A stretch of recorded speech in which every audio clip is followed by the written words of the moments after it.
somebody's got to check. I mean, producers of The View, what are you doing? She's doing a little bit of market research, guys. Which podcasts are you listening to? Which accounts are you subscribing to?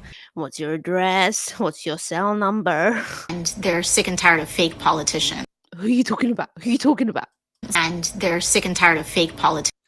Tell me what you're doing now. I think you're going to enjoy this episode. I am in my little troll bag, so enjoy it. You know what to do if you haven't already. And let me know if you would like me to do a little bit more of this trolling. I'm quite happy to. It's quite great. I like how I just switch accents. Okay, I'll stop now. Enjoy the episode. Welcome to all my new subs. Welcome to the American subs. I'm British, I'm on this side of the pond, so I really appreciate you tuning in to get my take on the Trump election, but more widely, politics. And as you will see with this channel, there'll be more and more commentary on politics, on media matters, and such. I've been in the media and comms and content creation sort of like thing for more than 20 years. And I started this channel literally just a few months ago, maybe 6 months ago. And it's been a fun ride. And you know what makes it fun? The comment section. So keep coming for me. Please do keep coming for me. And if you're interested in more of my biased takes, which are not really biased, but I own up to my bias and I accept that we all are, as long as we are aware of our biases, we wouldn't get triggered, or we wouldn't like aim to trigger anyone else.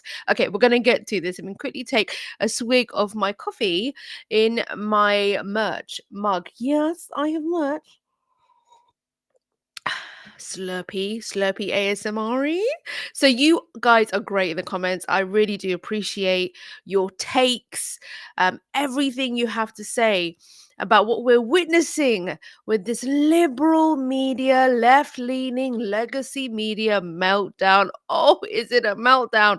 And The View just keeps on, what do they say? Giving.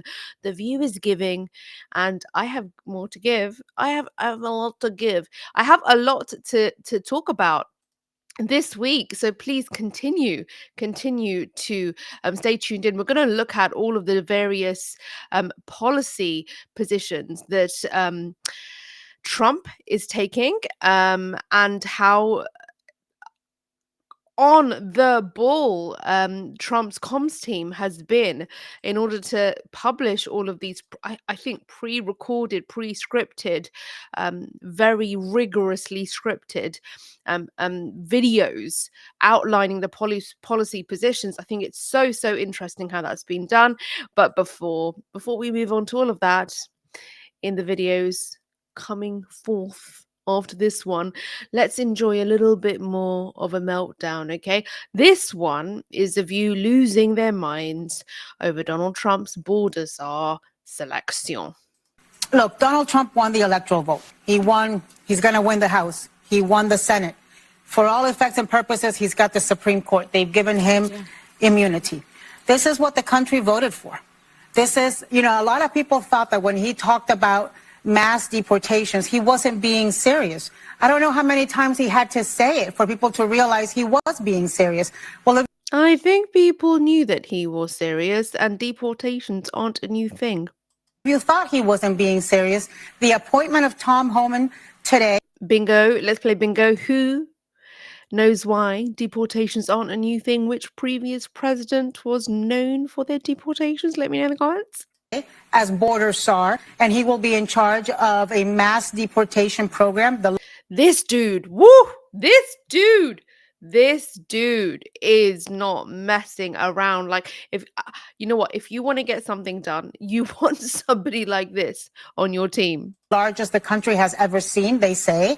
And now Stephen Miller, as deputy chief of staff, should let you know that he was absolutely serious. And when you talk about mass deportations, people think, oh, it's just going to be the criminals.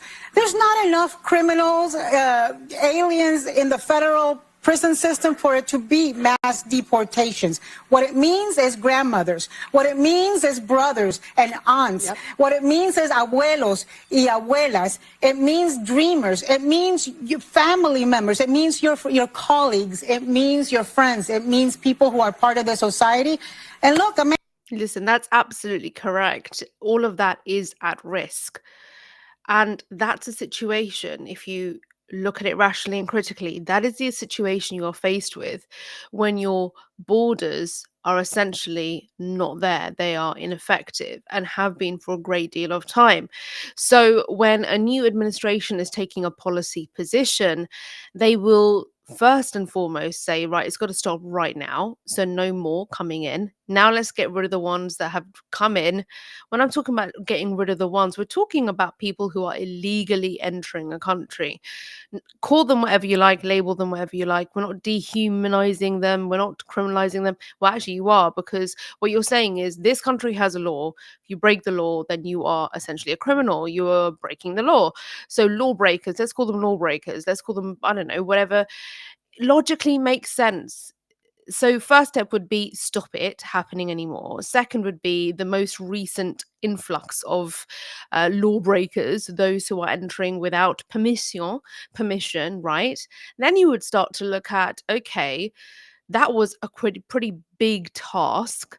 Now we've got to look at everyone else. And you could, if you were generous, say that perhaps the administration will have a little bit more of a rigorous process in determining who, after that sort of like most recent influx of lawbreakers, who should be deported, and who should be given an opportunity to stay. But that's yet to be seen, and that's also if you're generous. But you've got to sort of not be dismissive of an issue that is existing, and the issue right now is existing. There is a border problem. So this new administration needs to get the message out. So if you're on The View and you are concerned about your abuelas, etc., then fair enough. Fair dinkum, mate. I'm not Australian. But what you also want to do is not dismiss, which they have been dismissing, denying the current experience, suffering, struggle of those in the country who voted for Trump. And for I keep hearing about this, and I'm going to do a separate video about this. Everyone keeps saying this is the election that podcasts, sort of like allowed for Trump to win, and I don't think that's entirely true. I think absolutely podcasts worked. In the extent that that was the sort of best PR, earned media, or whatever you want to call it. But there was already a large segment of the population who was experiencing a great deal of strife and struggle, and perhaps they were already going to vote for Trump anyway. So let's not put it all on podcasts and YouTube content creators, because that's not the thing that swung it. I think it most definitely made a dent. It was an effective strategy if you were going to do any media or PR.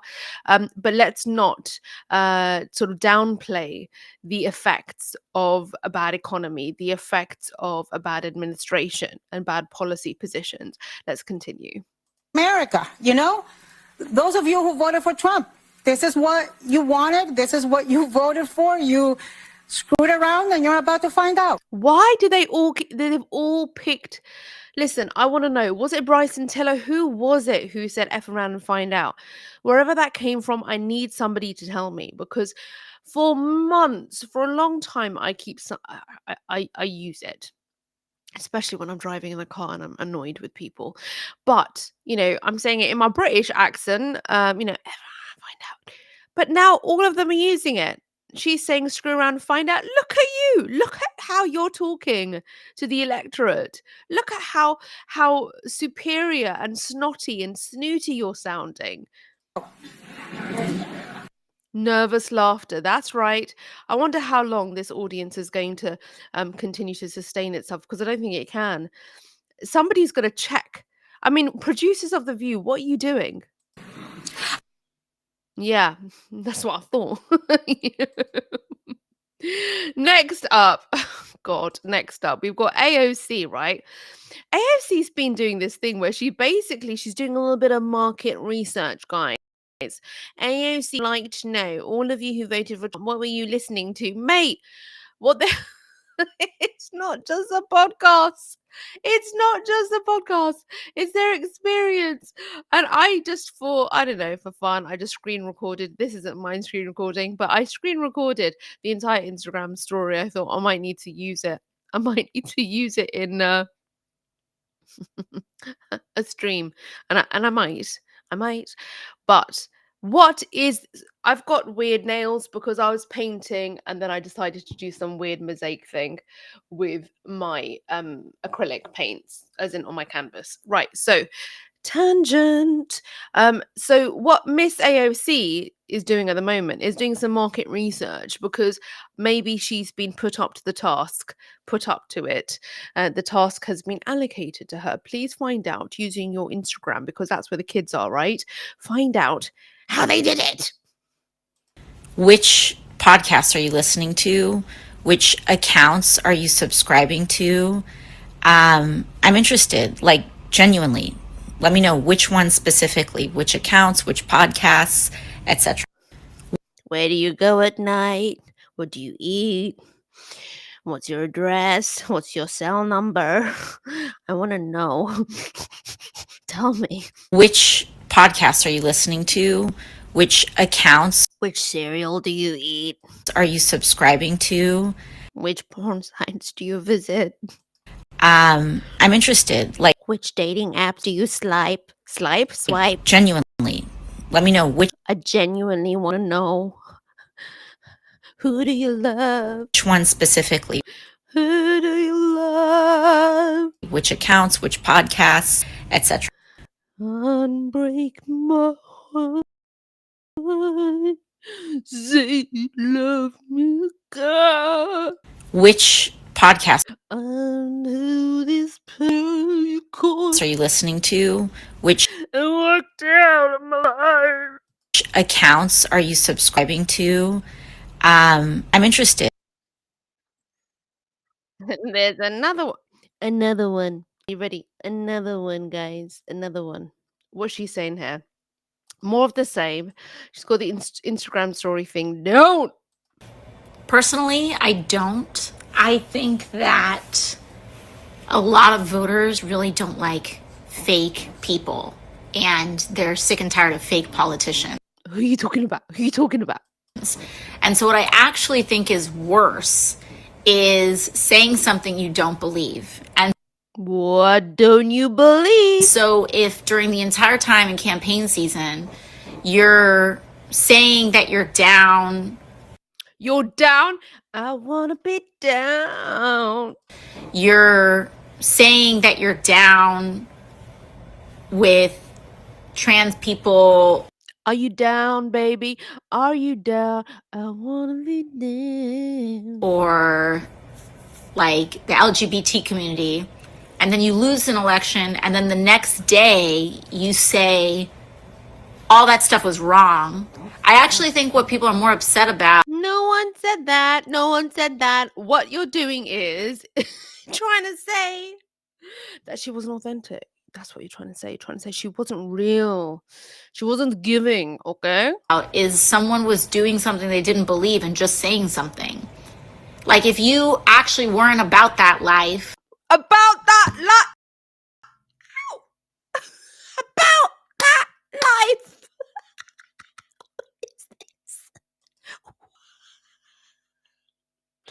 Please, in Congress, or you know that place where the dude who's the border czar who was like checking her, right? She should be like on the mic talking like this to the border czar. Are you about that life? I think you are.